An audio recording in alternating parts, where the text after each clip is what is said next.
بعض لوگوں کا کہنا ہوتا ہے بڑی بڑی نیکیاں کرو بس، اور فرائض واجبات پہ عمل کرو، زیادہ ڈیپلی جانے کی ضرورت نہیں ہے، بس ہر وقت نیکی کے کام میں نہیں لگے رہو، یار تھوڑی دنیا بھی جیو۔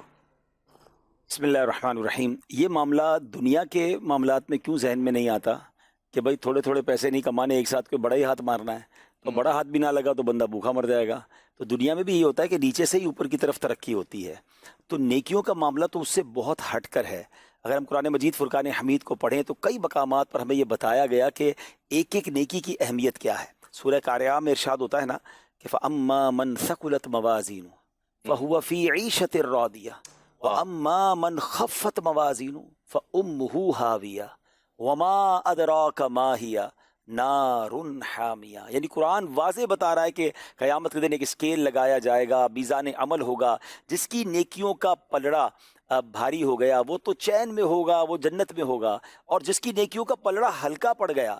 تو پھر وہ بھڑکتی ہوئی آگ میں ڈالا جائے گا۔ اور اس کی انٹرپریٹیشن میں، اس کی تفاسیر میں وہ روایتیں ملتی ہیں کہ بندہ ایک ایک نیکی کے لیے مارا مارا پھرے گا۔ وہ ماں باپ جو ہمارے لیے جان دے دیتے ہیں، ہمارے لیے کتنی ہماری فکر پر فکر مند ہو جاتے ہیں، مگر بیٹا والد کے پاس جائے گا کہ ابو ایک نیکی دے دیں تو کوئی ایک نیکی نہیں دے گا، میرا ایک گناہ لے لے تو کوئی گناہ نہیں لے گا۔ ایسے نفسا نفسی کے دور میں جو آج دن رات ہمارے دوست آگے پیچھے ہوتے ہیں، کوئی اپنی نیکی نہیں دے گا، کوئی ہم سے ہمارا گناہ نہیں لے گا۔ مہروز بھائی اگر یہ غور کیا جائے، بلکہ روایتوں میں الفاظ ملتا ہے کہ ایسے بھی لوگ ہوں گے جن کی ایک نیکی کم ہوگی، جی، یعنی وہ چاہیں گے وہ ایک مل جائے نا تو میرا بیلنس کلیئر ہو جائے اور میں جنت پہ چلا یعنی جاؤں۔ وہ ایک نیکی کی ویلیو، ایک نیکی کی ویلیو دیکھیں کہ یار، یعنی آپ سوچیں کہ دنیا میں اگر کسی کی بیلنس شیٹ آؤٹ ہو جائے نا، تو آج کل دنیا میں کیا کہتے ہیں کہ یار جس کے دینے زیادہ لینے کم وہ ڈیفالٹر ہو گیا ہے، بیلنس شیٹ یہ بندہ مائنس میں چلا گیا ہے۔ مگر دیر از اے وے، دنیا میں اگر بندے کا قرضہ زیادہ بھی ہو جائے تو کسی دوست سے قرضہ لے سکتا ہے، کوئی مدد کر سکتا ہے، بندہ سیٹل ڈاؤن کر سکتا ہے۔ وہاں کوئی مدد نہیں کر سکے گا، کوئی کرے گا بھی نہیں۔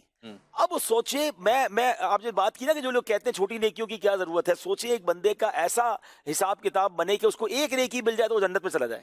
اس کو کتنا یاد آئے گا میں 2 رکعت نفل پڑھ لیتا، ایک پوائنٹ کی دوری ہے، میں ایک بار درود پاک اور پڑھ لیتا، ایک بار کلمہ پاک اور پڑھ لیتا، ایک بار ذکر و اذکار کر لیتا۔ اتنی بار مجھے لوگوں نے کہا درس میں بیٹھ جاؤ یا قرآن کی تلاوت ہو رہی بیٹھ جاؤ، اس کو اس وقت کتنی شرمندگی ہوگی۔ اچھا بالکل اسی طرح اس کو اپنے گناہ کتنے یاد آئیں گے کہ کاش میں وہ والا گناہ نہ کرتا جو میں نے موبائل پر بیٹھ کے کیا تھا، وہ میں نے تو جھوٹ بولا تھا، وہ تاکہ اگر گناہ کم ہو جائیں گے تو بھی نیکیوں کا پلڑا بھاری ہو جائے گا۔ یہ پراپر بیلنس شیٹ ہے نا، تو اس بیلنس شیٹ کو مد نظر جب آپ رکھیں گے نا پیارے اسلامی بھائیوں، تو پھر ہر نیکی ویلیویبل لگے گی کہ کیا پتہ اسی نیکی کی وجہ سے بخشا جاؤں، کیا پتہ یہی نیکی میرے کام آ جائے۔ اور بالکل اسی طرح گناہ کرتے وقت بھی یہ خیال آنا چاہیے کہ کیا معلوم یہی گناہ جس کو میں چھوٹا سمجھ رہا ہوں، یہ کرنے کی وجہ سے میں پکڑا جاؤں قیامت کے دن اور یہی میرے گناہوں کے پلڑے کو بھاری کر دے۔ تو ہمیں ہر نیکی کے لیے تقدو کرنی چاہیے۔